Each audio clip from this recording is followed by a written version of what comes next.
एक दिया उनके भी नाम का, रख लो पूजा की थाली में, जिनकी सांसें थम गई है भारत माँ की रखवाली। आज का मेरा ये वीडियो हमारे वीर जवानों को समर्पित है।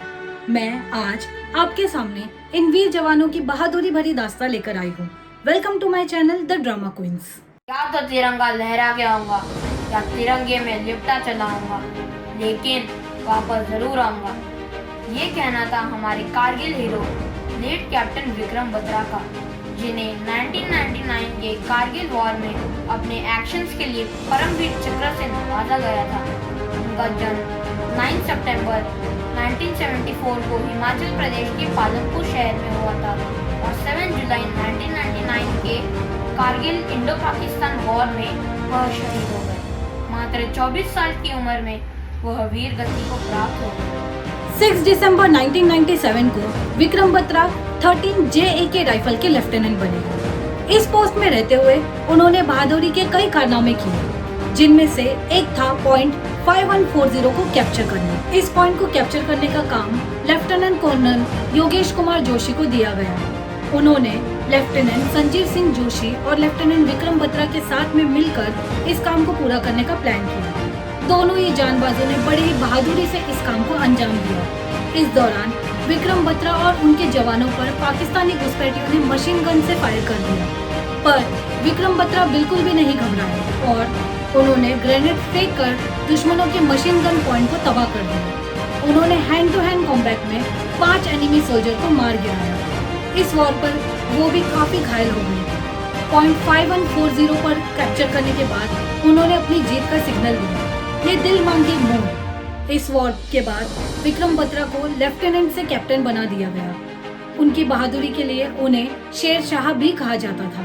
पॉइंट 4875 को इंडियन सोल्जर ने पाकिस्तानी घुसपैठियों को हराकर हासिल कर लिया था, लेकिन दुश्मन बार बार काउंटर अटैक करके उस पॉइंट को फिर से हासिल करने की कोशिश कर रहा था। इंडियन आर्मी ने काफी बहादुरी से उसका जवाब दिया। इस दौरान कैप्टन नागप्पा बुरी तरह से घायल हो गए। तब कैप्टन विक्रम बत्रा को वहां भेजने का फैसला किया गया। पॉइंट 5140 के बैटल के दौरान विक्रम बत्रा को जो घाव हुए थे वो अभी तक रिकवर नहीं हुए थे और उन्हें काफी बुखार भी था। इन सब के बावजूद भी वो इस वॉर में शामिल होना चाहते थे। उस वक्त बहुत ज्यादा अंधेरा था, सोल्जर्स को वर्टिकली क्लाइंब करना था, विजिबिलिटी भी 0 थी because of fog. Even worse, उस वक्त बर्फ गिरनी शुरू हो गई थी। फिर भी कैप्टन वीर बत्रा ने दुश्मनों के कई मशीन गन्स पोजीशंस को डिस्ट्रॉय किया। उनके एक जवान को गोली लग गई थी। वो सूबेदार रघुनाथ सिंह के साथ उस घायल जवान को वहां से लेने गए। उन्होंने सूबेदार रघुनाथ सिंह को सेफर साइड में रख कर कहा कि तुम्हारी फैमिली है, तुम्हारे बच्चे हैं, मेरी तो अभी तक शादी भी नहीं हुई, और खुद को दुश्मनों की गोली के सामने रख दिया। उनके सीने में फिर सर पर गोली लगी और वो वीर गति को प्राप्त हो गए। Sir, I will not abandon my tank. My main gun is still working and I will get them. ये कहना था हमारे वीर जवान सेकंड लेफ्टिनेंट अरुण खेत्रेपाल का, जब ही उनके सुपीरियर ऑफिसर ने उनके बर्निंग टैंक को अबेंडन करने के लिए कहा था।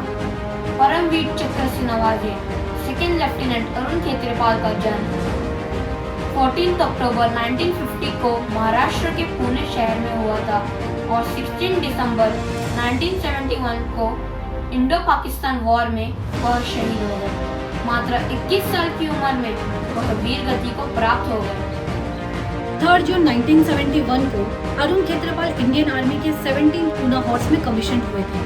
जब 1971 को युद्ध शुरू हुआ था, तब अरुण खेत्रपाल इंडियन आर्मी में सेकंड लेफ्टिनेंट के तौर पर कमीशन हुए थे।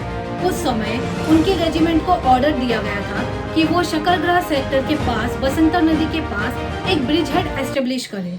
उस समय अरुण खेत्रपाल की रेजिमेंट 47th इन्फेंट्री ब्रिगेड के कमान के तहत आती थी, लेकिन बसंतर नदी में कब्जा कर पाना काफी मुश्किल था, क्योंकि पाकिस्तान ने कश्मीर को पंजाब से काटने के लिए शकरपुर बल्च में बसंतर नदी में अपनी शक्ति को इतना मजबूत कर दिया था कि ये इम्पॉसिबल लग रहा था।